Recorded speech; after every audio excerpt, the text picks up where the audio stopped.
అందరికీ నమస్కారం. ముఖ్యంగా ఈరోజు వీడియో నేను మన రైల్వే కోడూరు ప్రజల గురించి మాట్లాడుతున్నాను. ఈ వీడియో స్ట్రైట్ ఫార్వర్డ్గా రైల్వే కోడూరు ప్రజలతో మీతో మాట్లాడుతున్నాను డైరెక్ట్. నా యొక్క వీడియో కొంచెం లెంతీగా ఉండొచ్చు, దయచేసి మీకు బోరింగ్ అనిపిస్తే మాత్రము మీరు స్కిప్ చేయొచ్చు, ఇబ్బంది ఏం లేదు. కానీ ఈ యొక్క దశలో కొన్ని వీడియోస్ ఒక వారం క్రితం నేను మన విలేకరు సోదరులను అన్న రైల్వే కోడూరు అభివృద్ధి గురించి మాట్లాడాలి వస్తారా అని అడిగాను. పాపం అన్నలు బిజీగా ఉన్నారు కాబట్టి నేను యొక్క వీడియో చేయాల్సి వస్తుంది. యొక్క మన విబిజి రామ్జీ అనే ఒక ప్రోగ్రామ్ అనేది మన యొక్క మంగంపేటలో స్టార్ట్ చేశారు. ఆ స్టార్టింగ్ లో మనకు రైల్వే కోడూరు 3 వరాలు ఇచ్చారు, భయంకరమైన వరాలు ఇచ్చారు. వరాలు జల్లు కూర్చారు, చాలా గొప్ప విషయము. అంటే హామీలు ఇచ్చారు. ఆ మొదటి హామీలో వచ్చి గాలెన్ నగరి అన్నారు. వెరీ నైస్, రావాల్సిందే, ఎందుకంటే రైతులకు ఉపయోగపడే ఒక అంశము. రెండో అంశం ఏమైతే ఉందో మనక ఆర్టీసీ బస్ స్టాండ్ అభివృద్ధి అన్నారు. Railway Koduru RTC bus stand అభివృద్ధి లేకుంటే ఆర్టీసీ బస్ స్టాండ్ డిపోనా? ఎందుకంటే మన గత 10 రోజుల నుండి ఒక 15 రోజుల నుండి నేను ఫైట్ చేస్తున్నాను, మనకు బస్సులు రావట్లేదు అనేసి. ఆ దశలో నేను రైల్వే కోడూరు డిపో మేనేజర్కి, రాజంపేట డిపో మేనేజర్ గారికి ఫోన్ చేస్తే, సార్ ఒక 2 బస్సులు మాకు కేటాయించండి అంటే ఆయన కొంచెం అవహేళనగా నవ్వినారు. తప్పులేదు, ఎందుకంటే మీరు డిపో ఎక్కడుందమ్మా అన్నారు. డిపో లేకపోవడం వల్ల మీ బస్సులు ఎట్లా వస్తాయన్నారు. అది నా మీద నవ్వినాడా లేకపోతే రైల్వే కోడూరు మీద నవ్వినాడో నాకు అర్థం కాలేదు. నాకైతే బాధ వేసింది. అంటే మేము ఈ రైల్వే కోడూరును తిరుపతిలో కలపడానికి చేసిన మొదటి ప్రయత్నం ఎందుకు చేసామంటే రైల్వే కోడూరుకు డిపో వస్తుంది అనేసి. ఈ దశలో చాలా మంది మేధావులు ఒక మాట చెప్తారన్న, ఏమనేసి అలా వస్తుంది, రాజంపేట చాలా దగ్గర అనేసి. రైల్వే కోడూరు ఇప్పుడు తిరుపతి జిల్లాకు మేము కష్టపడింది అందుకే, ఎందుకంటే రైల్వే కోడూరు మనకు డిపో రావాలనేసి. దీనికి మీకు ఎగ్జాంపుల్ చెప్తాను చూడండి. మైదూరు పట్టణము పొద్దుటూరుకు 21 కిలోమీటర్లు, కానీ మైదుకూరుకు డిపో ఉంది. రెండోది ఏమంటే పొద్దుటూరు డిపో ఉంది. ఎగ్జాంపుల్ చెప్తున్నాను.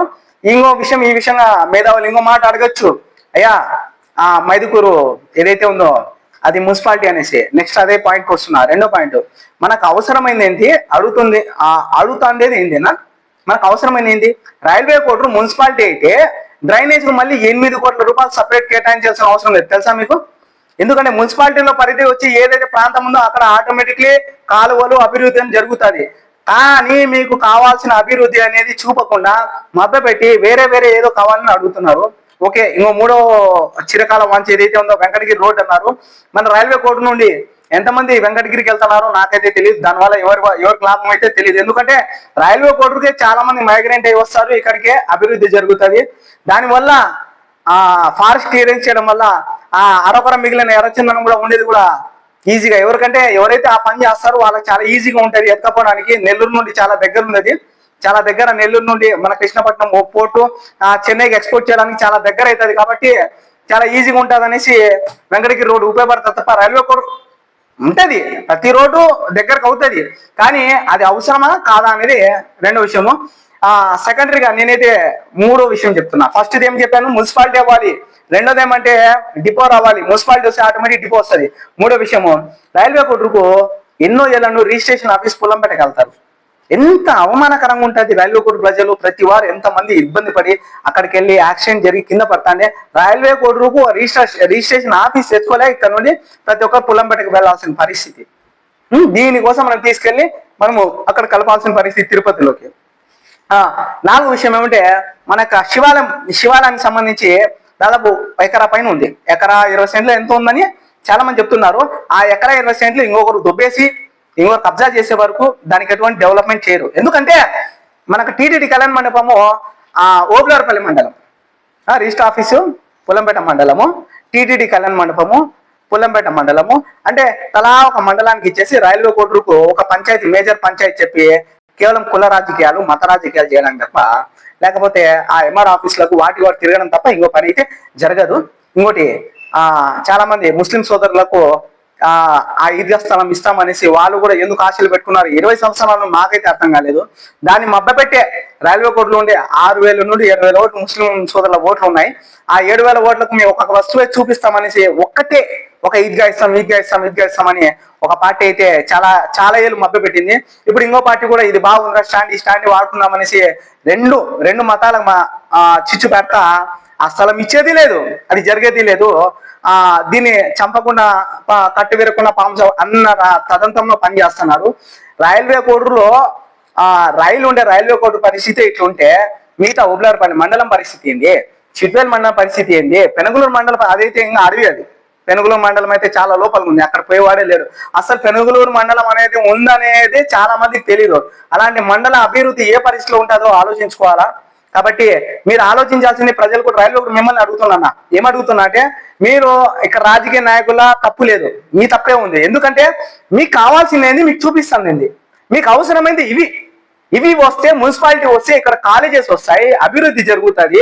ఇందుకోసం కదా మేము రోడ్ల మీద పడుకొని మా ప్రొఫెషన్స్ వదులుకొని రోడ్ల మీద అవమానం నవ్వినారు మా మీద, మీ వల్ల అవుతుందరా అనేసి. కానీ మేమేం చేసినాము, సాధించి తిరుపతిలోకి కలిపేలా చేసినాము.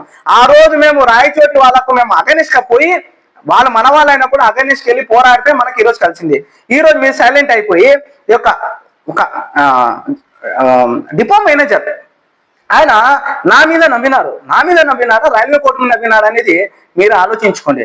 రెండోది ఏమంటే, రిజిస్ట్రేషన్ ఆఫీస్ ఎందుకు రావట్లేదు, దీనికి ఇంత అర్హత లేదా, మీరు ప్రశ్నించుకోండి. మూడో ప్రశ్న ఏం చెప్తున్నా నేను, డైరెక్ట్ మనకైతే మున్సిపాలిటీ ఎందుకు కాదో అది కూడా మీరే ప్రశ్నించుకోండి. ముఖ్యంగా మన టీటీడీ కళ్యాణ మండపం ఎంతమంది హిందూ సోదరులు ఇబ్బంది పడుతున్నారు కళ్యాణ మండపం లేక, అదైతే ఓబులార్పల్లికి వెళ్ళి ఎంతమంది కోర్టుకు వెళ్ళి పెళ్లి చేస్తున్నారు.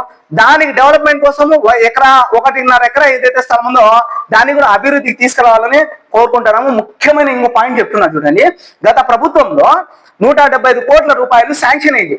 దేనికంటే మన రాజంపేట పార్క్ ఏదైతే ఉందో ఆ పార్క్ మరియు ఎర్రచంద పార్క్ కోసం 175 కోట్లు శాంక్షన్ చేశారని చెప్పారు. ఆ పార్క్ ఇప్పుడు కంప్లీట్ అయిపోయింది. అక్కడ చాలా మంది తిరుగుతున్నారు, బాగా విహారయాత్రలు వెళ్తున్నారు రాజంపేట పబ్లిక్. మన ఎర్రచందనం పార్కు దానికి కేటాయించిన డబ్బులు ఏమైపోయినాయి, దాని డెవలప్మెంట్ ఏమైందో కూడా అర్థం కాలేదు. ఆ విషయంగా కూడా మీకే చెప్తున్నాను. ఒకటి, రైల్వే కోర్టు ప్రజలారా, ప్రశ్నించడం నేర్చుకోండి. మీకు ప్రశ్నించడం తెలీదా, లేక భయపడుతున్నారా? నా యొక్క వాయిస్ ని కూడా మీరు తీసుకెళ్ళండి. ఎందుకంటే మేము కూడా వెళ్ళి అడిగితే మాకు కూడా చాలా లాభాలు దొరుకుతాయి, మాకు కూడా చాలా లాభాలు. కానీ మేము మా లాభాలని పక్కన పెట్టి రైల్వే కోర్టు అభివృద్ధి జరగాలని అడుగుతున్నాము. నాయకుల తప్పు లేదు, ముమ్మాటికి మన తప్పే. మన వాయిస్ ని మనం చేర్చకపోవడం, మన బాధ్యత లేకపోవడం వల్ల డెవలప్మెంట్ అనేది జరగదన్నా. దయచేసి నేను కోరుతున్న ఒకటే, నా వాయిస్ ని ముందుకు చేర్చండి. ఈ యొక్క 5 పాయింట్లు railway court RTC bus stand depot అవ్వాల్సిందే. అవ్వకపోతే మేమేమైనా అంటే మా మీదకి మేమేమైనా చేసుకోగలం.